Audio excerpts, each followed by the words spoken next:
नमस्कार मॅम. लोकमत नमस्कार. भक्तीमध्ये पुन्हा एकदा तुमचे स्वागत आहे. थँक्यू. आपण फेंगशुई च्या हेल्पने मदतीने आपल्या घरात किंवा आपल्या ऑफिसमध्ये किंवा आपल्या कार्यालयात जिथे आपण काम करतो, स्वतःचं असू दे, जिथे आपण काम करतो, ज्या कंपनीसाठी काम करतो तिथे असू दे, आपण असे काय उपाययोजना करू शकतो किंवा काय करायला पाहिजे? एक तर सगळ्यात बेस्ट सांगू का, की तुमचं बर्थ डेट घेऊन कॅल्क्युलेट करून तो जो कोआ नंबर येतो, एकदा तुम्हाला तुमचा कोआ नंबर कळला आणि एकदा तुम्हाला तुमचे डायरेक्शन 4 डायरेक्शन जे बेस्ट आहेत ते कळले, तर मी तुला सांगते आत्ता ते कसे वापरायचे. सपोज तू ऑफिसमध्ये आहेस आणि तुला लक्षात येते की सामनेवाला इज मोर पॉवरफुल, जास्तीच बोलायला लागला आणि मला त्याच्यातलं काहीच येत नाही आहे, मी कुठेतरी कमी पडते आहे. सो तिथं डिस्टर्ब होत जाता तुम्ही. पण मग लक्षात येतं तुमच्या की मी रॉंग डायरेक्शन, कारण तुमचंच ऑफिस म्हणजे ज्या ठिकाणी तुम्ही काम करता, रोज तुम्ही जाता, तर तुम्हाला दिशा माहिती हव्यात. कंपास घेऊन जा किंवा किचन पण हल्ली मिळते की तुमच्या दिशा आपोआप तुम्हाला कळतात. सो तुम्हाला दिशा जाणीव करून घेणं महत्त्वाचं आहे. एकदा दिशा ऑफिसमधल्या कळल्या, एकदा दिशा घरातल्या कळल्या की it's very easy to use it.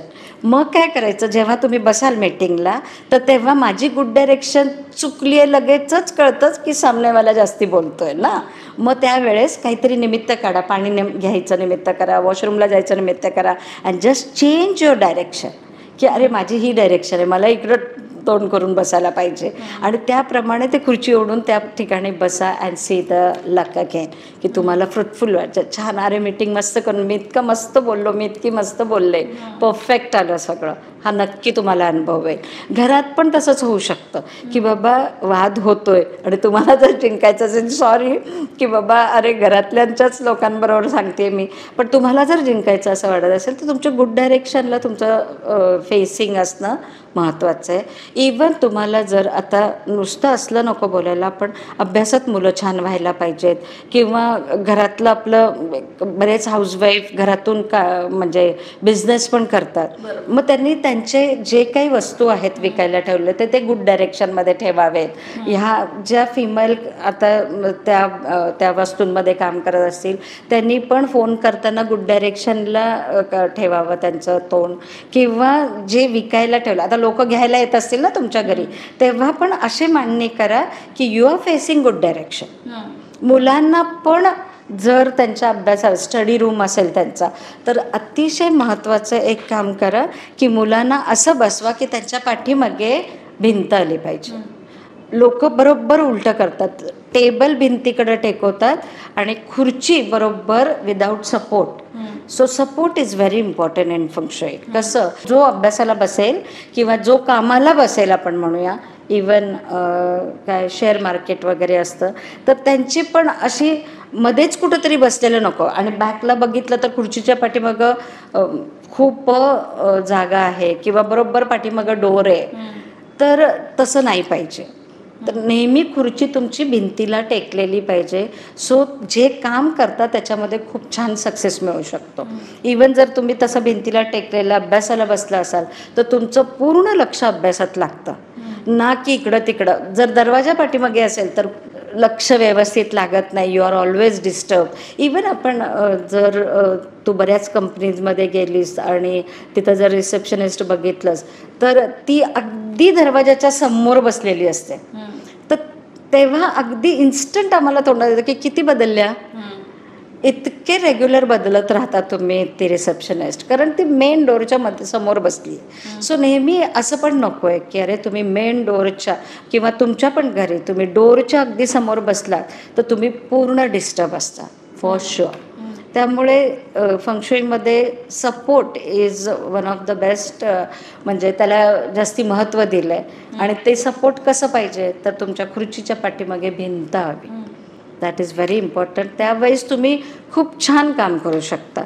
So ह्या छोट्या छोट्या ॲक्च्युली टिप्स आहेत की ज्या केल्याने तुम्हाला जसं मी म्हटलं, करिअर डेव्हलपमेंट पाहिजे तर वॉटरफॉल लावा, फिश टँक लावा, किंवा जसं की बाबा तुम्हाला प्रेम प्रकरण हवं आहे तर तुमच्या रिलेशनशिप डायरेक्शनला तुम्ही झोपणं फार महत्त्वाचं आहे. तुम्हाला हेल्थ हवी आहे तर तुमच्या आता साऊथ ईस्ट तुमची हेल्थ डायरेक्शन असेल तर घराच्या साऊथ ईस्ट सेक्शनमध्ये झोपा. आणि दिशा म्हणजे डोकं पण तसं मिळतंय का बघा करायला, साऊथ ईस्ट दिशेलाच डोकं करून, तर मस्त हेल्थ राहते.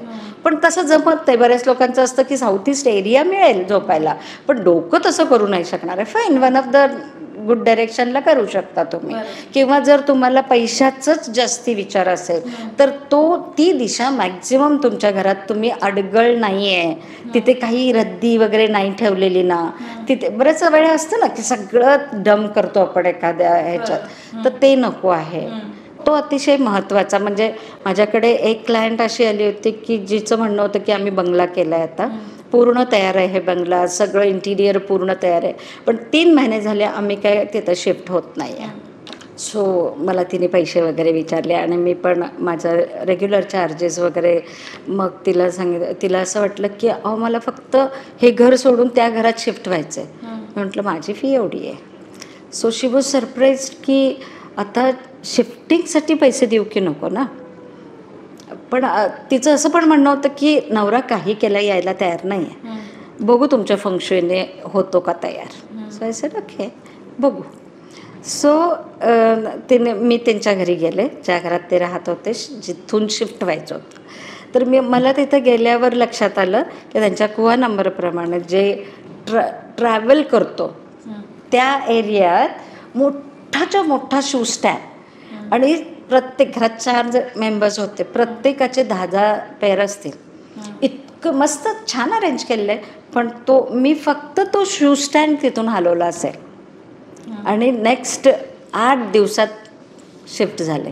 ती म्हणते शू स्टँड केवढ्याला पडला मॅडम. एक्झॅक्टली. पण असं आपल्याला बरंच काय काय होतं की आपण नको त्या ठिकाणी नको त्या गोष्टी करतो. त्या केसमध्ये तुम्ही कुवा नंबर कोणाचा बघितला? करता घराचा. एक करता तयार झाला की everybody follows. So no issues.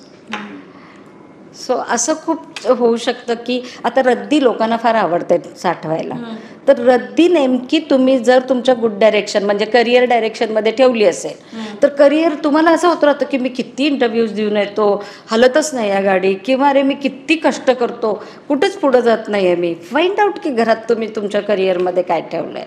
किंवा हेल्थ इश्यूज, माझ्याकडे कंटिन्युअस आजारपण असतं, मग ते पण जर तुम्हाला नको असेल तर फाइंड आउट की अरे तुम्ही कुठे झोपताय, का तुम्हाला कंटिन्युअस हेल्थ इश्यूज आहेत. आता एक तर माझ्याकडे असा क्लायंट होता की ज्याच्याकडं हॉस्पिटल जवळ होतं त्याच्या घराच्या, आणि त्याचं म्हणणं होतं जेवढे पण पाहुणे येतील ना ते त्या हॉस्पिटलमध्ये ॲडमिट होणारे माझ्याकडेच येतात पहिला, माझ्याकडेच सगळं, कारण जवळ आहे हॉस्पिटल म्हटल्यावर माझ्याच घरात राहायला बरं पडतं.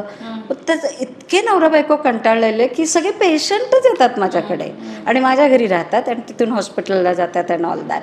सो मी जेव्हा त्यांच्या घरी गेले तर त्यांनी काय केलं असेल, तुला तो माहिती आहे मारुती जो काय तो पर्वत उचलून आणि त्याच्यावर ते औषधाचं हे घेऊन आला, तर ते आणि त्या फोटोला त्यांनी छान डेकोरेट केलेलं, मस्त बल्ब लावलेले आणि कंटिन्युअस तो लाईट टॅक टॅक टॅक टॅक म्हणजे ॲक्टिवेट केल्यासारखं. मी फक्त गेल्यावर तो फोटो आणि त्या म्हणजे तो लाईट काढायला सांगितला आणि तेव्हापासून त्यांच्या घरात हे पेशंट येणं बंद झालं होतं. सो तुम्ही काहीतरी ॲक्टिवेट केलेलं असतं की जे कंटिन्युअस तुमच्याकडे त्रास सुरू होतो, पण तुम्ही मानायला पण तयार नसता की अरे फंक्शुई आहे आणि आपल्या घरात त्याचा इफेक्ट होत असेल. लोक तो त्रास सहन करतील पण ह्या गोष्टीकडं वळायला मागत नाहीत. पण मला अशी रिक्वेस्ट करावी वाटते लोकांना की येस, करून घ्या function. It's very good. Vastushastra Chinese असलं तरी आपल्याकडं वर्क करतं आणि छोट्या छोट्या पर्सनलाइज्ड आहे ते. निव्वळ तुमच्या बर्थ डेटवरून तुमच्या घरातल्या सगळ्यांवर आपण काम करू शकतो. So nice. आणि जे हवं ते, तुला प्रेम प्रकरण हवं आहे, तुला ते देतो आम्ही. वडिलांना करिअर हवं आहे, त्यांना ते करू दे. आईला आपलं नातेवाईक, आपलं घरचं सुख हवं आहे तर ते आपण देऊ शकतो. सो पण आजकाल वुमन वर्किंग आहेत तर त्या पण त्यांच्या वाईज करू शकतात. सो असं बऱ्याच हेल्थपासून सगळ्यावर काम करू शकतो. मॅम, फेंगशुई शिकायला किती पिरियड लागतो? ॲक्च्युली खूप पिरियड नाही लागत. बेसिक शिकायला तर नाहीच नाही, 3 ते 4 दिवसात शिकून होतं. पण तुमचा एक्सपिरियन्स काम, तुम्ही जसं करायला लागतं तुमच्या ह्याच्यावर तसं अजून एक्सपिरियन्स यायला लागतो. त्यामुळे फार काय फेंगशुई शिकायला वेळ लागत नाही.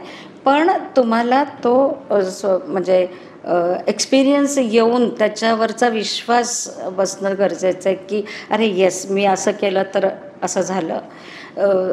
अजून एक तू जर बघितलंस तर बघ, ज्यांच्या घराच्या पाठीमागे नदी आहे, नाले आहेत, त्यांना पैशाचे प्रचंड इश्यू असतात. कमीत कमी श्रीमंत लोक तिथं असतात, कमीत कमीपेक्षा नाहीच.